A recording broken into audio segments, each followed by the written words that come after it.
de novo, nesse encontro semanal, onde as vibrações de amizade, de simpatia, unem todos nós no ideal de trabalho para o nosso Senhor Jesus Cristo. Vou fazer a oração inicial, tá bom? Querido Senhor Jesus, mestre e amigo de todas as horas, busquemos a alegria e a felicidade através das ações no bem, na busca incessante pela oração dos amigos espirituais que ficarão conosco, quando os nossos ideais sagrados se transformarem em ações constantes de renovação íntima e de trabalho árduo na recuperação dos nossos sentimentos para se transformarem em amor, para nos aproximarmos do Senhor e humildemente te agradecermos por ter vindo até nós, trazer o exemplo da humildade, da bondade, da fé, da esperança, por ter nos ensinado a orar, ter nos ensinado a amar e, finalmente, no último suspiro, nos ensinado a perdoar. Aprendamos com o seu exemplo e nos estudos que enaltecem a nossa inteligência e razão. Não nos esqueçamos, por bom senso, de que é o bom sentimento que mais nos aproxima de Deus, pois podemos conhecer todas as coisas, falar a língua dos homens e dos anjos, mas se não tivermos amor, nada seremos. Sejamos então com o Senhor, Jesus. Estejamos com o Senhor como servos na sua seara, servo amigo, dirigente e trabalhador.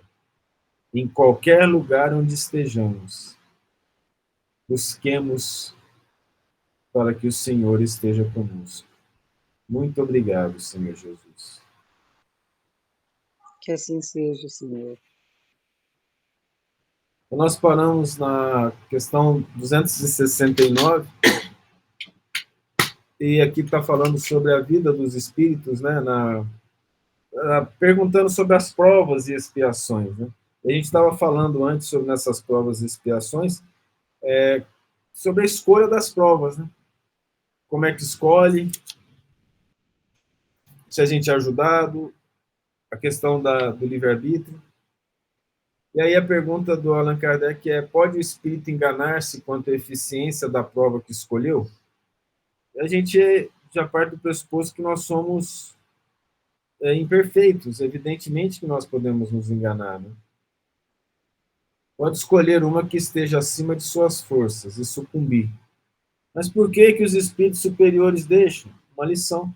Eles acham que é mais importante para ele aprender, e não significa que a reencarnação vai ser perdida.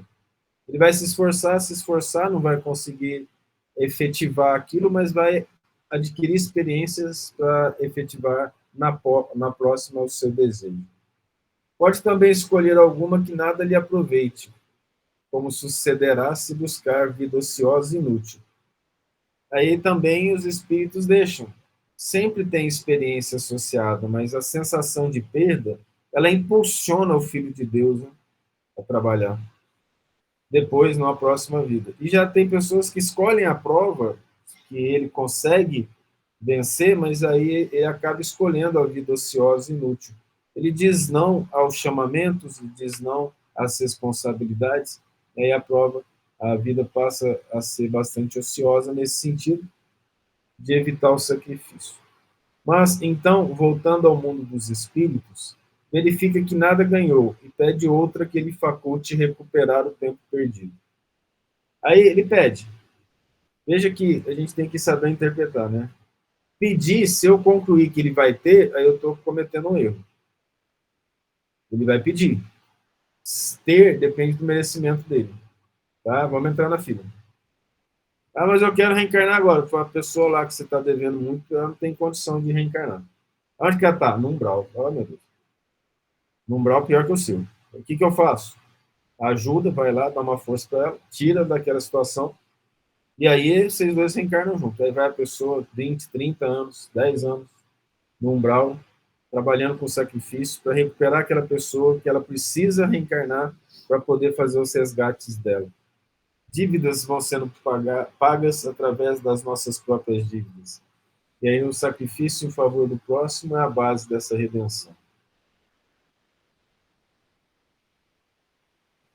Kardec, ele chegava para fazer as perguntas para os espíritos, ele estudava durante a semana para fazer as perguntas mais inteligentes possíveis e que desse uma resposta que nos permitisse crescer com o máximo de eficiência.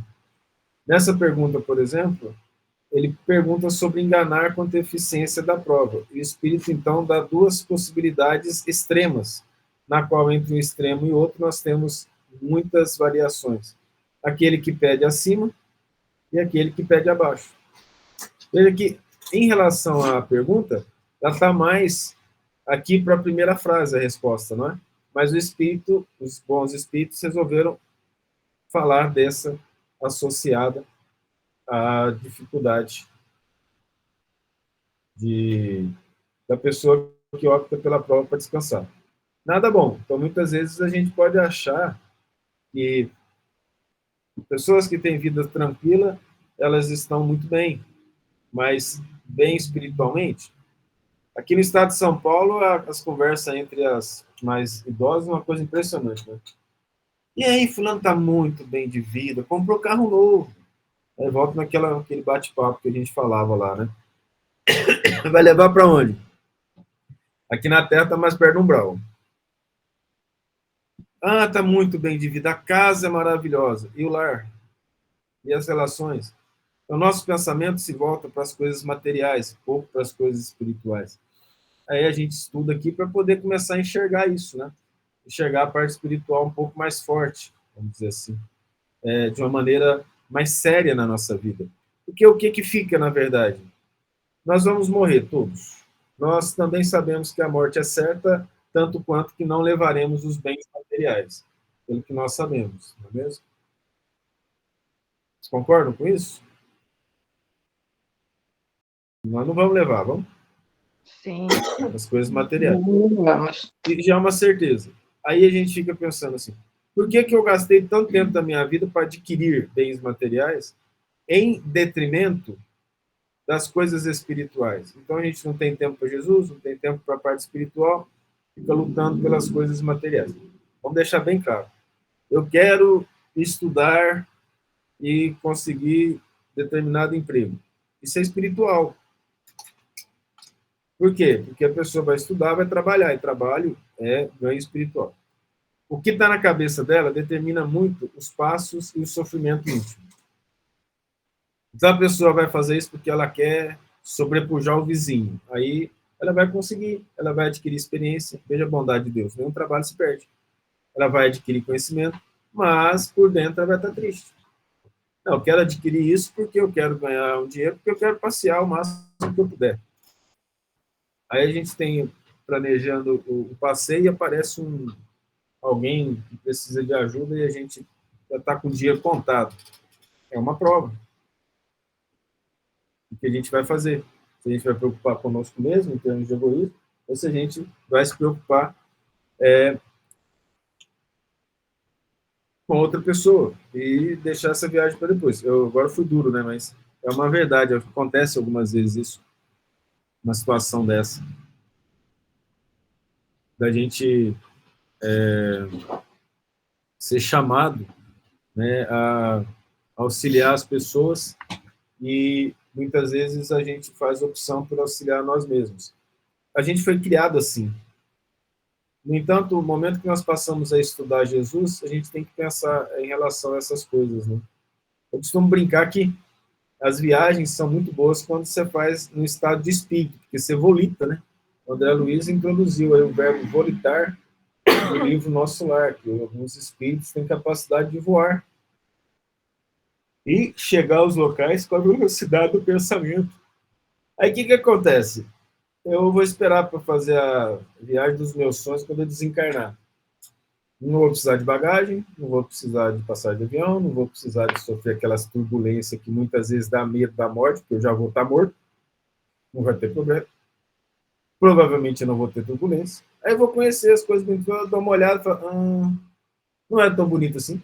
É muito melhor eu ir de espírito, sem gasto, do que gastar uns valores aí altos e chegar lá e falar assim, nossa, essas pirâmides não são tão bonitas. Mas as pessoas vão falar que é bonita, porque ninguém vai admitir que gastou um dinheirão para ver a pirâmide, aquele calor danado, que você não cabe na portinha da pirâmide, uma pessoa como eu não é capaz de entrar naquele estudo. Não, capaz de entrar é. Para sair tem que chamar o guindaste, um SAMU já, né, para poder tirar lá dos negocinhos da pirâmide. Aí a pessoa que é claustrofóbica quase morre lá, e nossa, maravilhoso, andei nas pirâmides. Oh. Vai para São Tomé das Letras, pisar nas pedras, mais gostoso, brincadeirinha. Vocês entenderam a essência, né, da questão. Os nossos valores, muitas vezes, eles sobrepujam a parte espiritual que deve nos chamar a atenção. Aí, daqui eu vou parar um pouquinho de apresentar e eu vou apresentar em outro lugar.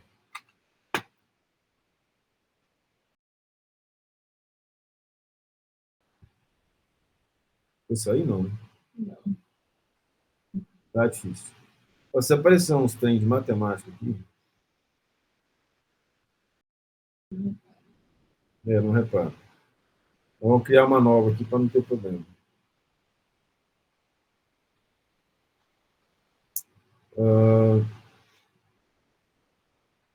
Eu gosto dos quadradinhos, tá? Então vamos conversar aqui. Hoje nós conversamos à tarde, no nosso estudo, sobre Jesus falando que o Pai ressuscitará a todos e os vivificará. Aí nós estávamos falando de vida. Aí ali saiu uma questão sobre morbidades. E aí tem a ver com essa pergunta nossa? Tem. Por quê? Morbidade está associada à morte. Morte tem um significado bastante preciso. Os corpos morrerão, se desfarão. Morte, na Bíblia, significa iniquidade, praticar a iniquidade. Então, na Bíblia, a palavra morte significa iníquo, aquele que é egoísta.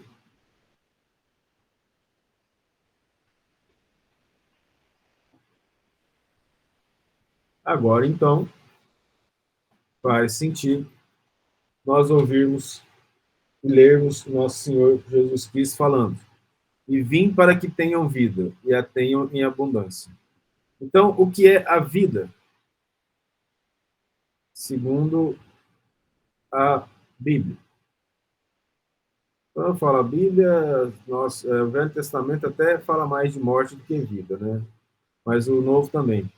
Vida significa cumprir as leis de Deus. Vou colocar, cumprir os mandamentos. Os 10? Não. Jesus simplificou em 2. Amor a Deus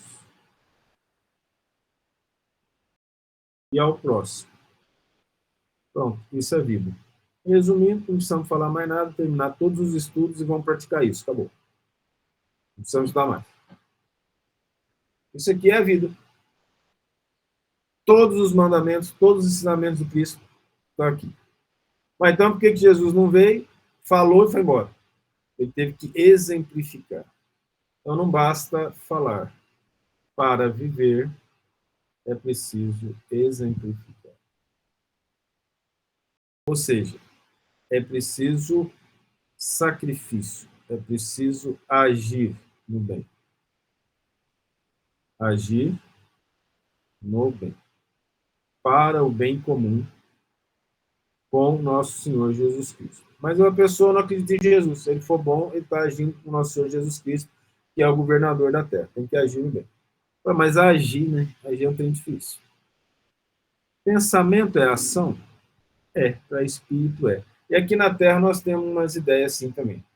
Eu já vi pessoa querendo ter diarreia para não trabalhar no outro dia, pois ela acordava com diarreia. Isso é o autocontrole. Impressionante o negócio. Morava na República, alguns eram professores. Nossa, eu podia ter uma diarreia amanhã para não trabalhar, Não sabia se era verdade, que não dá para verificar em loco, mas eu acordava com diarreia. Agir no bem. Então, eu quero agir no bem para vencer minhas morbidades. Primeiro passo. Como é que eu faço para vencer minhas más inclinações? Orar. Orar significa submissão à vontade de Deus.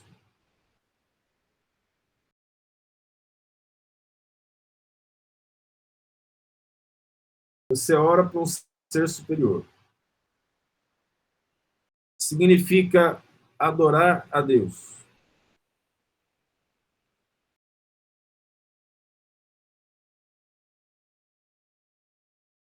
Significa limpeza espiritual. Quando eu estou falando a sincera, tá? Vai lá para o terço ficar falando Pai Nosso e Ave Maria sem sentir, que não é a mesma coisa. Quando orares, entra no teu quarto, fecha a tua porta. Não é a porta do quarto, a tua porta. E ora ao teu Pai que estás nos céus. E ele, em te ouvindo, te atenderá. Para ouvir, você precisa ser submisso, amar, e aí você consegue ganhar a limpeza espiritual.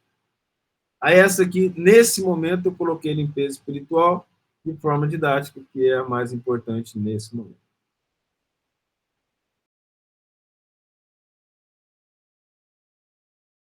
Orar também é humildade, né? E é a submissão. A pessoa se submete a Deus, obviamente que ela tende a ser humilde. Então, você imagina, algumas pessoas muito vaidosas, elas não querem orar para Deus. Porque se elas orarem a Deus, elas vão entender que Deus é superior a elas, inadmissível. Ainda mais elas que, provavelmente, no inconsciente, fizeram o próprio universo. Agora, nós vamos voltar aqui um pouquinho. Vamos puxar aqui para baixo. Morbidades. São os erros.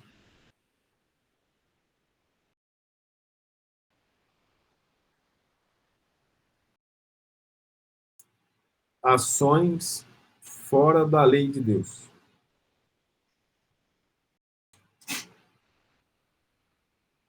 Aí Deus nos fez de tal maneira que assim que eu faço uma ação dessa, eu sei que eu estou errado. Mas como o saber consciente, semiconsciente e inconsciente? Imediatamente eu fiz algum erro, e aí depende da intensidade, eu serei manchado. Vamos considerar esse aqui uma pessoinha.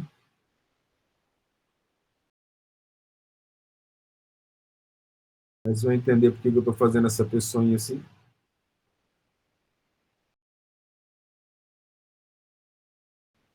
Parece Teletubbies, lembra? Aí o que vai acontecer? Eu cometi um erro.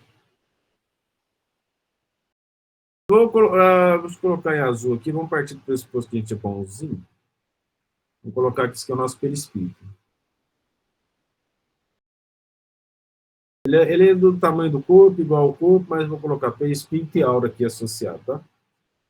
Aí, assim que eu cometi um erro, eu tenho manchado o perispírito, algum ponto dele. Muda de cor e fica mais escuro. Avermelhado, cinza, preto. Depende do grau de gravidade associado à minha consciência. Isso é uma morbidade. Ela permanece conosco. E ela pode ir aumentando quanto mais eu gostar daquela morbidade. Ela vai se espalhando.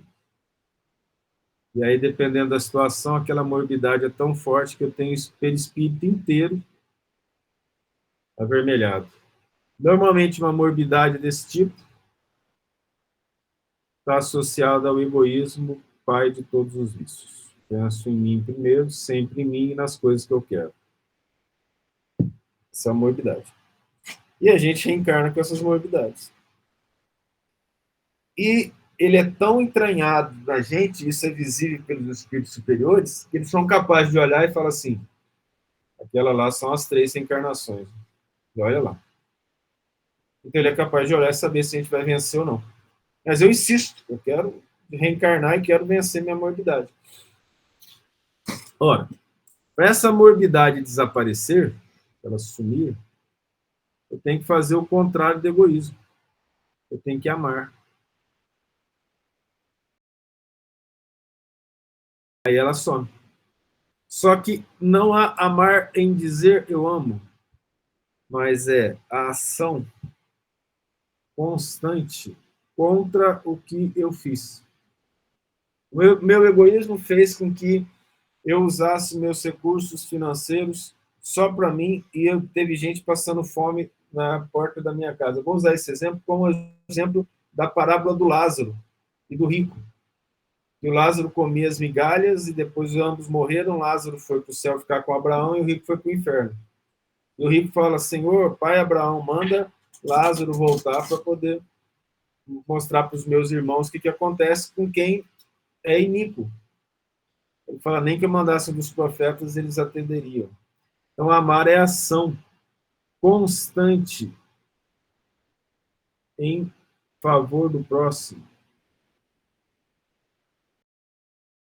Pensar primeiro nos outros do que na gente. Isso dói. Mas não pode, eu fui ensinado a pensar em mim primeiro. Se eu não pensar em mim, quem vai pensar? Quem te fez? Deus. Quem nos fez? Nosso Pai. Ele cuida da gente. Quanto mais eu amo, mais eu me aproximo de Deus. Aí essa aurinha aqui volta a ficar azulzinho. Mas demora. Demora muito. Está de propósito, pessoal, mas ele não está pagando, tá? Pois é, a mancha permanece até que seja completamente superado. Entende? Só depois que eu superar, aí sim eu consigo tirar essa nódoa, essa morbidade. Por que eu fiz um Teletubby? Porque os espíritos, eles sabem. Sabe o que é Teletubby? Todo mundo sabe o que é Teletubby. Se não precisa souber, vai do Google do lado e coloca Teletubby. Teletubby tinha uma TVzinha aqui, assim, ó. Antigamente. Foi um programa francês das crianças, feito por pedagogos. Aqui na TV aparece aqui. Não é aqui não, tá? Eu estou só usando o Teletubby como modelo. Mas na aura inteira, nessa aura azul, é como uma televisão 3D em que aparecem os nossos pensamentos. Não tem como me esconder, a não ser que eu tenha problemas de emissão do pensamento. Então, eu tenho pessoas com autismo, esquizofrenia, deficiência mental, paralisia cerebral, em que o pensamento não se expressa de forma coerente. E aí eles, muitas vezes, não são reconhecidos por obsessores, principalmente quem tem paralisia cerebral. Mas assim que eu reencarno, pela lei de atração, se eu tenho uma dívida com um determinado espírito, ele reconhece a minha reencarnação e imediatamente se aproxima, começando os processos de obsessão desde o início. Já começa a se aproximar desde o início. E ali, por mais que a família ore, a criança vai receber ajuda? Vai. Proporcional aos méritos dela, da mãe, do pai, dos esforços da família para crescer. No entanto, ela só vai conseguir vencer a morbidade se ela trabalhar. Os outros ajudam, dão condições. É como se fosse um centro médico. Você tem vários tipos de centro médico. Se chegar uma pessoa lá com a fratura exposta do acidente de moto na UPA, tem jeito de arrumar? Vai arrumar para morrer, né? Não vai ter o que fazer, porque lá não tem as condições. Vai ter que encaminhar para um lugar melhor. Então, a gente pode transformar a nossa casa num lugar bem aparelhado em termos espirituais para a saúde espiritual das pessoas que habitam nela. Ou ela vai não ter recurso nenhum, ou ela pode ter recursos de alto nível, dependendo de quanto a gente está orando, quanto que a gente vai estar trabalhando. Muitas vezes, hoje eu usei o exemplo da raiva, da ira. Vou pegar aqui o roxo. O indivíduo tem raiva, aí ele mancha, vou pegar aqui, ó, essa região aqui, perto do coração. A ira dele é muito grande, o ódio dele é muito grande. Se a mente dele foca nesse ódio, esse ódio se espalha para o corpo todo e a aura dele fica toda preta, toda escura, e aí ele muda a tonalidade da aura, e aí ele é reconhecido. Ele fica sozinho? Não. Todo mundo que odeia quando ele chega perto, fala, amigão, vamos lá. Só que esse tipo de amigo é assim, ó. Existe amizade sincera entre pessoas de má vida? Assim que tiver a chance de tomar uma coisa que é do outro entre os avarentos, você acha que ele fala, não, é meu amigo, eu sou caridoso, não sou avarento. Até porque caridoso, avarento é um contrassenso, né? Entende a questão? Ficou claro isso? Então, ele não vai se ajudar. Eles estão ali para poder falarem a mesma língua. Você quer ver? Bota os avarentos para conversar, eles vão falar de dinheiro, como ganhar dinheiro, vão falar com veemência, com energia. Quer acabar com a conversa? Vai, empresta 1.000.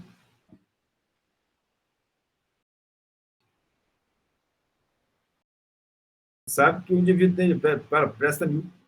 Ou vamos pegar assim, ó, as pessoas violentas, vão falar de ódio, de guerra, política, briga de partido, estão conversando.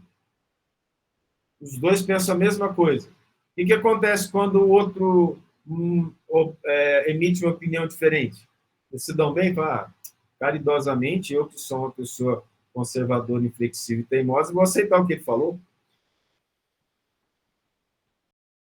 Então, os obsessores são idênticos naqueles pontos que eles são convidados. Aí eles são estimulados de acordo com o que nós oferecemos para eles.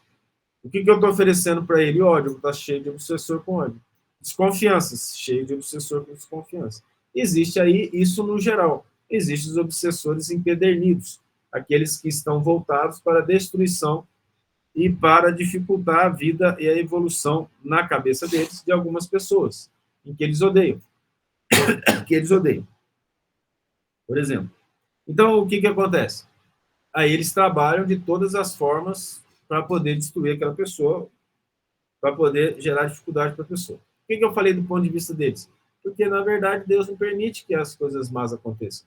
No momento que eu tenho um obsessor obstinado para me fazer o mal, é porque eu tenho alguma dívida que permite isso. E aí, o fato, quando eu vencer a obstinação, quando eu vencer a maldade, quando eu conseguir superar aquilo que eu fiz os outros sofrerem, ele perde poder. Ele perde poder, não consegue mais. Aí a pessoa vai falar assim, nossa, então basta eu superar. Só que não é algo que acontece de hoje para amanhã. Sabe? Requer trabalho, dedicação, força de vontade, requer situações de altamente dedicação e força de vontade para poder vencer as más inclinações, ou seja, vencer as morbidades. Entendeu? E nós temos isso. Não tem como. Quem está aqui na Terra, eu parto do pressuposto assim, dos raciocínios espíritas. Eu sou um indivíduo muito complicado. Egoísta, orgulhoso, vaidoso, e tudo quanto é defeito que tiver, eu tenho. Isso é desde novinho. Eu fui uma psicóloga com 15 ou 14 anos, ela falou, escreve seus defeitos aí. Eu fui escrevendo. Ela falou, para. Ela falou assim, não faz sentido, a maioria não escreve. Qual a sua religião? Você é espírita. Ah, tá explicado. Então, o espírito aprende a olhar para os defeitos. Ah, mas e as virtudes? A gente tem, evidentemente, mas ainda não superamos os defeitos de forma potencialmente importante na nossa vida. Então, estou cheio de defeito. Então, a doutrina espírita me ensinou, através da leitura, desde novo, que eu estou cheio de defeito. Se eu estou cheio de defeito, eu quero que vocês participem agora. Se eu estou cheio de defeito, vocês acham que eu tenho capacidade de mentir para mim mesmo? Sim. Os dois responderam aqui, eu não ouvi ninguém. Sim ou não? Não. Não? Sim. Sim. Sim. A gente, dona Beth, tem que desconfiar da gente, mas a gente mente para a gente, porque a gente quer que a gente mesmo acredite que a gente não tem defeito. Ah, sim, nesse ponto, sim. Então, eu estou falando dos meus 14, 15 anos. Hoje continua idêntico essa luta. Aí, no que eu falo assim, eu vou mentir para mim, eu desconfio de mim. A pessoa que eu mais desconfio sou eu. Ah, sou mentiroso. Aí, em determinado momento, no espírito, aí é a questão de ter mediunidade, mas aí quem não tem também ouve. Ah, você é vaidoso. Não sou? Pensei, tem que desconfiar de mim. Aí comecei a analisar. Como é que eu vou saber se sou vaidoso? O que é vaidade? Você sabe o que é vaidade? É se achar melhor do que o próximo? É um dos conceitos de vaidade. Eu vou colocar aqui. Vaidade, lá no Google. Na minha época não tinha esse negócio. Na minha época a gente tinha que ir lá no dicionário mesmo. Aí eu esqueci. Lembra como é que era o dicionário, gente? A gente pegava, olhava a palavra, que dicionário daquele tamanho, fechava e esquecia. Valorização que se atribui à própria aparência ou quaisquer outras habilidades físicas ou intelectuais. Fundamentado no desejo de que tais qualidades sejam reconhecidas ou admiradas pelos outros. Eu vou estudei vaidade. Eu sou. Era vaidoso. Era não, ainda sou. O nível de vaidade que eu sou hoje não é o mesmo daquela época, porque eu comecei a estudar, falei, eu sou vaidoso. Aí vem o processo. Como que eu vou trabalhar para deixar de ser vaidoso? Então, eu tenho uma morbidade. Vaidade. Achei. Assumir. Aí vem o próximo ponto. Um obsessor ou uma pessoa encarnada que não gosta de você fala, você é muito vaidoso. A primeira reação nossa na nossa inferioridade é bem simples e adulta. Não sou, não sou e não sou. Ainda faz bico. A gente tende, então, a negar. Se eu tenho a maturidade de falar assim, vamos ver se a pessoa tem razão. Numa lição do Fonte Viva, o Emmanuel falou assim, que Deus nos manda vários conselhos através das várias pessoas, em todos os níveis. E os sábios nos dizem que os inimigos são os que mais falam a verdade para a gente, porque ele não quer puxar saco mesmo. Ele quer mostrar a realidade que nós somos. No momento que eu assumir aquilo, vou ter que olhar para dentro de mim. O que eu vou olhar para dentro de mim é doloroso. Eu vou ter que assumir que eu tenho defeito. A gente sabe que tem, a gente só não quer que os outros vejam. Nem que a gente mesmo veja. Então, eu sou mentiroso. Vocês vão concordar com a frase que o pior mentiroso é o que mente para si mesmo, concorda? Depois o que acredita na própria mentira. Então, eu vou olhar para dentro de mim. Então, eu estou contando um caso que aconteceu comigo, agora esquece. Fui fazer as ações. Não foi tão bom quanto eu gostaria, mas comecei a analisar esse processo de vaidade. Não foi assim de uma hora para outra. Em determinado momento, uma determinada conversa, sei que eu falei, eu pensei comigo, nossa, que vaidade. Eu me lembro bem do momento, mas eu não lembro direito o que foi. Aí,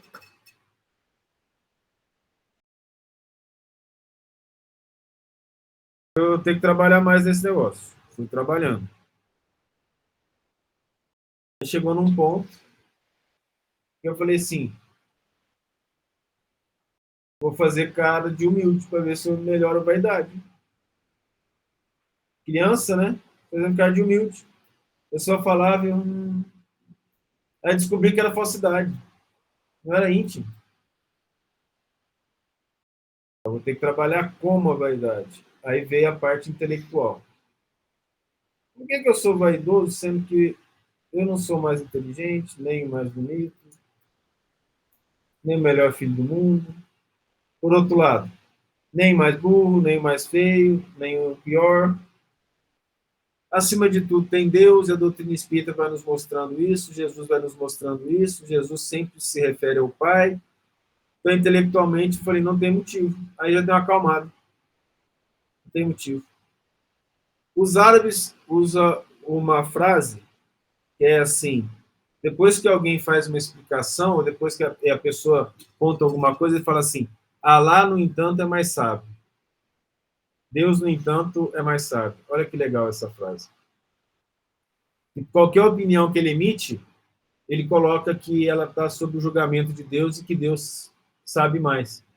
Bonito isso, né? os árabes utilizarem isso. E aí, olhando isso em termos intelectuais, foi diminuindo, porque ela não fez sentido. Aí, em dados momentos, eu me exaltei falando com algumas pessoas sobre a minha opinião. Aí eu já achei que eu tinha errado na vaidade. Aí um amigo espiritual falou assim, não, isso não foi um erro na vaidade. Você está expressando seu ponto de vista. E você tem direito de expressar seu ponto de vista. Porque se você não expressar, as pessoas não vão aprender com o que você aprendeu. Ah, então não é vaidade. Aí o Espírito falou, mas foi falta de educação, do jeito que você falou. Então tá, né? Então agora a gente está vencendo a vaidade e eu tenho que começar a aprender a ser educado. São fases diferentes da vida. Porque eu tentei acertar numa coisa e acabei errando na outra. Poderia ter falado com mais calma, ter ouvido melhor, ter sido mais tranquilo. Por que eu estou contando meus casos? Gente, por que eu conto meus casos? Primeira coisa que vocês têm que ter certeza na cabeça de vocês aí. Todos nós estamos no mesmo barco de erro. Segunda coisa, a gente tem tendência de achar que quem fala não apresenta os defeitos da qual a pessoa fala. No meu caso específico, eu falo dos meus defeitos. Não foi fácil chegar nessa situação. Por quê? Porque, sim, a gente tende a falar, quem fala bem, a dizer para si mesmo que aquilo que você está falando já justifica que você não tem. Não é verdade. A doutrina espírita nos ensina o contrário. Dois casos. Primeiro, de Divaldo. Divaldo carente, psicografando mensagem, escrevendo mensagem, fala para Joana de Ângeles, seu espírito protetor.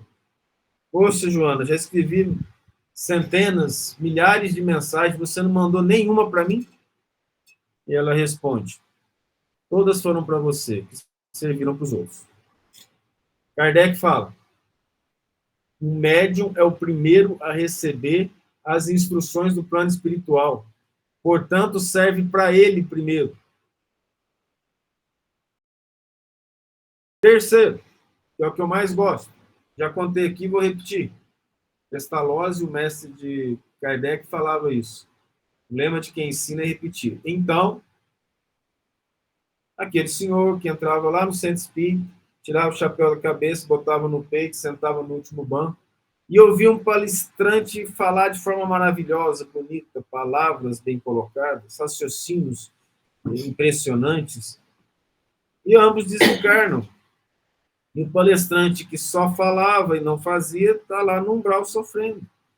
E ele não aceitava, devido ao orgulho que ele tinha, que ele podia estar naquele lugar, afinal de contas, ele falou de Deus, ele falou de espiritismo, ele ajudou muita gente, isso é contável, mas ele não fez bem para ele mesmo, estava fazendo bem para os outros. Ele, então, resolve se arrepender e, numa certa humildade, ajoelha e faz uma oração e uma luz vem na direção dele. Quando a luz toma forma humana, é daquele senhor que sentava lá no fundo. Ele olha e fala assim, mas como? Eu lembro de você. Você entrava, sentava no fundo e me ouvia, e eu falava de Deus. E eu aqui nessa situação, e você com essa luz? E o Espírito Superior respondeu, mas eu fazia. Então, o pressuposto fundamental de tudo é, desconfiemos de nós mesmos, porque nós vamos tentar nos sabotar, dizendo para nós mesmos que nós não somos tão maus quanto nós somos.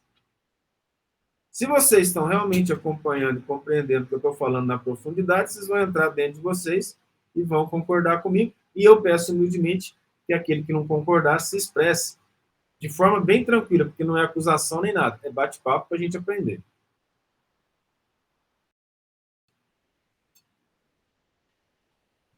Eu senti uns 3 com vergonha de expressar aí. Brincadeira.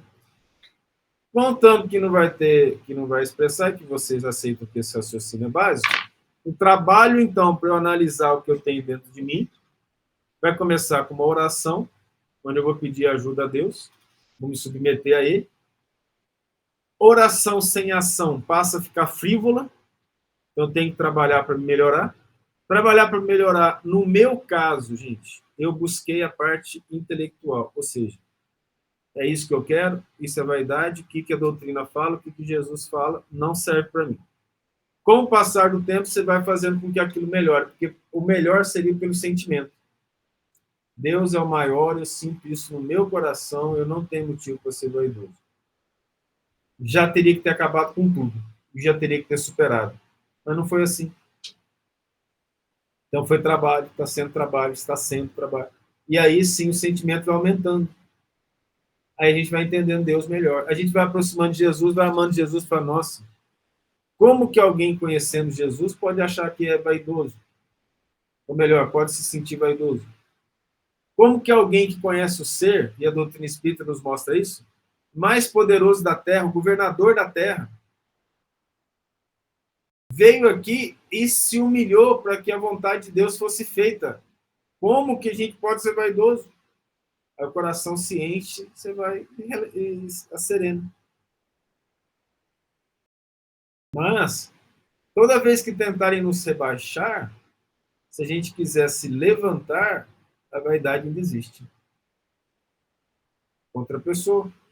Toda vez que a gente estiver numa situação em que nós percebemos que nós não estamos sendo centro das atenções e aquilo nos incomoda, eu estou sendo vaidoso. E existe subterfúgios da vaidade. A pessoa olha, vê que ninguém nota para ela e fala assim, que bom, passei despercebido. Mas no fundo eu sei que eu sou melhor que ela. Aí é outro subterfúgio. É a falsidade. Que pessoas que eu brinco que falam assim, tem orgulho de ser humilde. A pessoa, ela finge um padrão de máscara de humildade, mas no fundo ela se acha melhor que as outras. Tudo isso que eu falei são características da personalidade humana que habita o planeta Terra no processo de evolução que nós estamos. Não obstante situações absurdas das ilusões que a gente cria,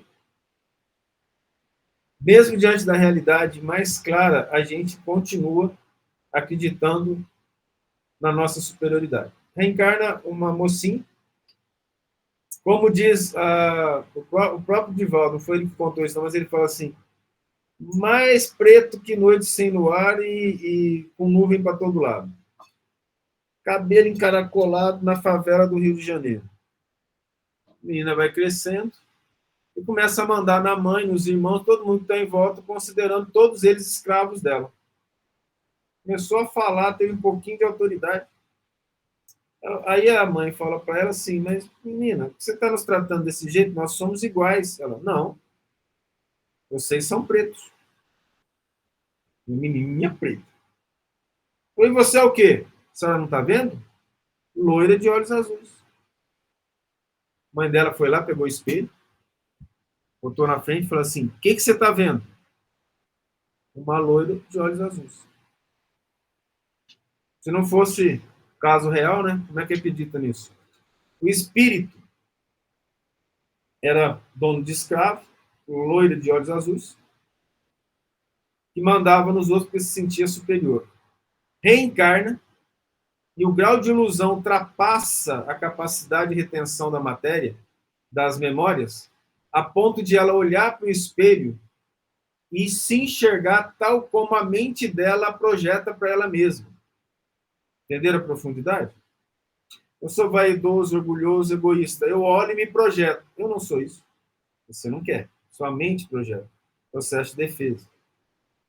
Conheci um rapaz, espírita, chegou para mim e falou assim, olha, Thales, eu sou gay. Sem problema, não tem problema. Para mim não tem problema nenhum. Isso há muito tempo atrás.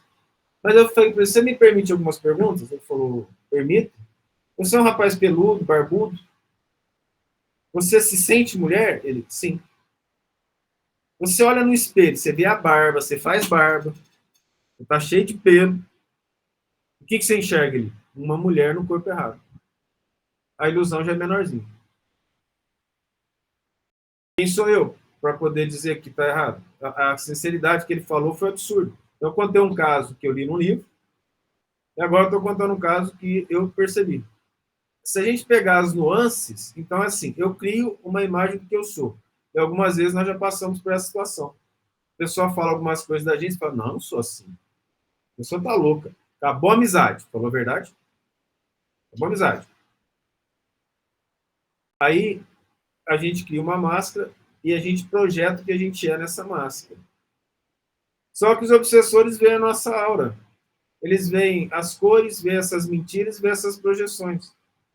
Quanto maior as minhas morbidades na área, mais o obsessor consegue me dominar.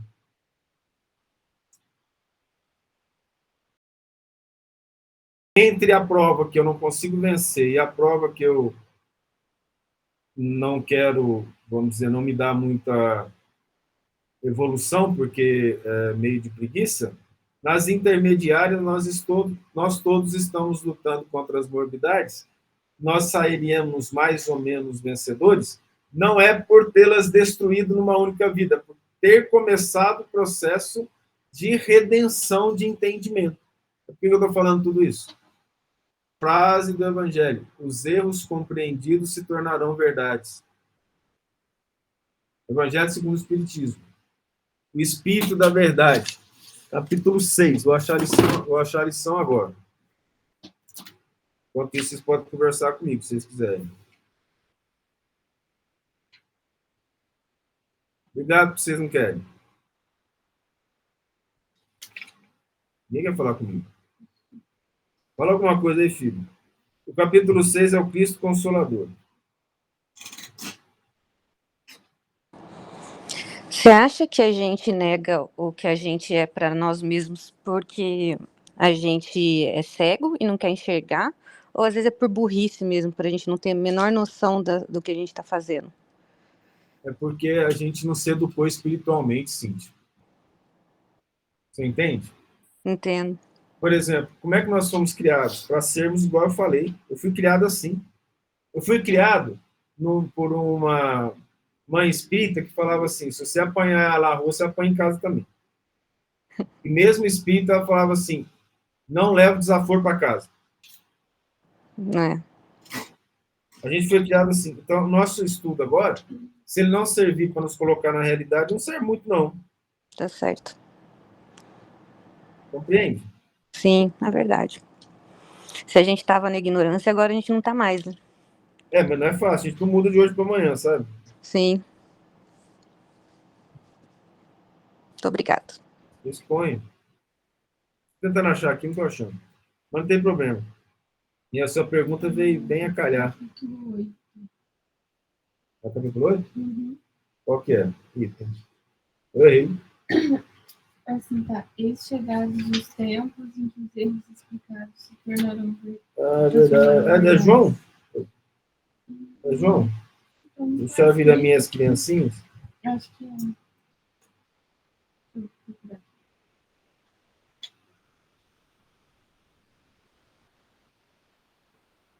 Isso, deixar virar minhas pequeninas, 18 a 19. É João. João Evangelista. Deixar vir a mim os pequeninos. Ele fala.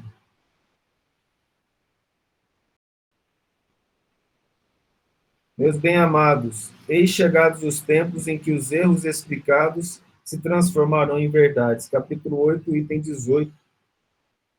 Último parágrafo do João. Por isso que nós estamos falando isso, a gente precisa compreender que os nossos erros, e aí continua a conversa com a Cíntia, eles existem porque nós optamos por fazer errado. Porque Deus nos criou simples e ignorantes com todas as perfectibilidades da perfeição dele.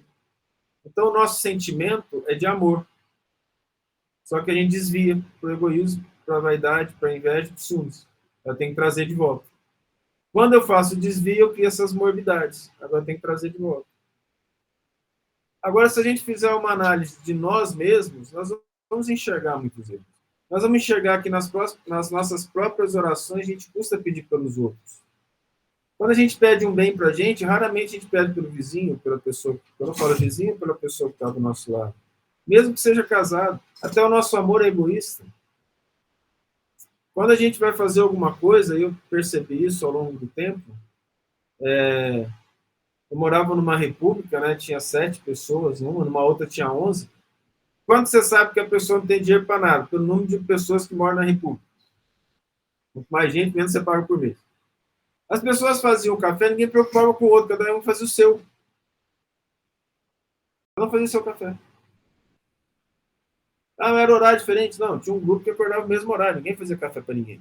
Todo mundo foi ensinado, cada um fazer o seu. A mamãe mandava o café solúvel, ou o cafezinho de pó para cada um fazer o seu. No Brasil, olha só o exemplo do Brasil, que coisa legal. No Brasil, a gente costuma fazer um café e deixar a garrafa lá, né?